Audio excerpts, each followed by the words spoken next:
The dread of skipping a meal often masks a significant biological advantage.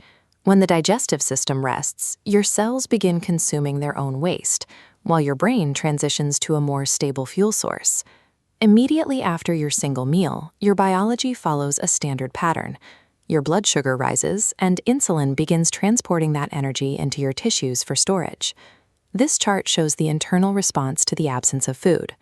At the 4-hour mark, the blood sugar line takes a sharp downward turn. This is the moment your stomach begins to rumble and your mind signals that it's time to eat. While blood sugar continues to dip, the ghrelin line spikes to its highest point. You aren't actually out of fuel. Your stomach is ringing an alarm based on a clock, not a physical shortage of energy. Harvard researchers have found that ghrelin rises according to your established eating schedule. It triggers based on habit, signaling for food because it expects it at a specific hour, not because the body is in danger. These early pangs are a psychological hurdle rather than a biological crisis. They represent your body protesting the disruption of a deeply ingrained routine. Between hours 8 and 12, the body adapts to the lack of incoming calories. It begins tapping into glycogen, a short-term energy reserve stored in the liver. As glycogen levels drop, the transition can feel abrasive. You might experience mood shifts, a sense of edginess, and a heightened awareness of any food in your immediate environment.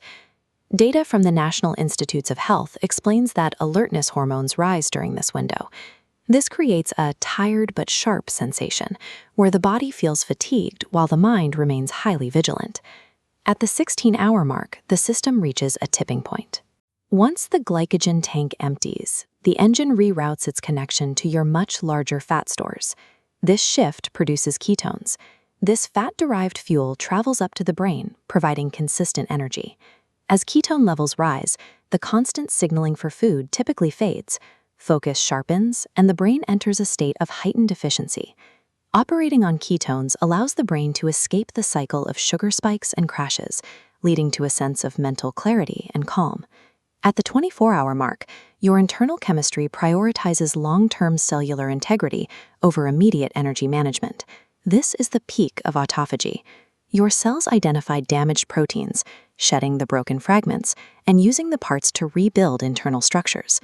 Scientist Yoshinori Osumi provided the foundational map of this process, showing exactly how fasting triggers this essential cellular cleanup. Osumi was awarded the Nobel Prize for these findings, which confirmed that fasting acts as a powerful catalyst for biological repair. In this stage, physical symptoms stabilize, appetite remains steady, your mood evens out, and markers of inflammation drop. Completing a 24-hour fast isn't an act of starvation. It is a period of necessary maintenance that allows the body to perform cellular housecleaning. While researchers at Stanford and the NIH have observed long-term metabolic benefits to this schedule, there is a significant risk for those who do not prepare. The primary failure of the one-meal day is nutritional. Attempting to fit a full day's worth of protein and essential vitamins onto a single plate is difficult, and many people fall into a chronic deficit. This chart shows the danger of a prolonged caloric deficit. As the intake line stays flat, research from the University of Illinois shows that the metabolic rate line slowly degrades, eventually crashing and making weight management much harder. There is also the risk of the evening binge. Waiting until you are ravenous can lead to overeating, which, according to the Cleveland Clinic, creates immense stress on the digestive system. For women, the hormonal impact of long fasting windows can be particularly sharp.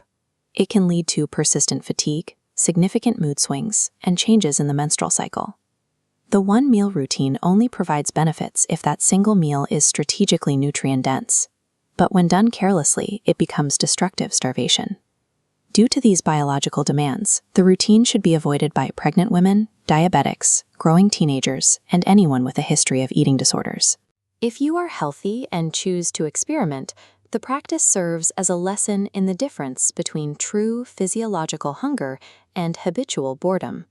Ultimately, health is found in a stable, energized state. You aren't competing to see who can go the longest without food. You are building a lifestyle that helps you feel your best every day.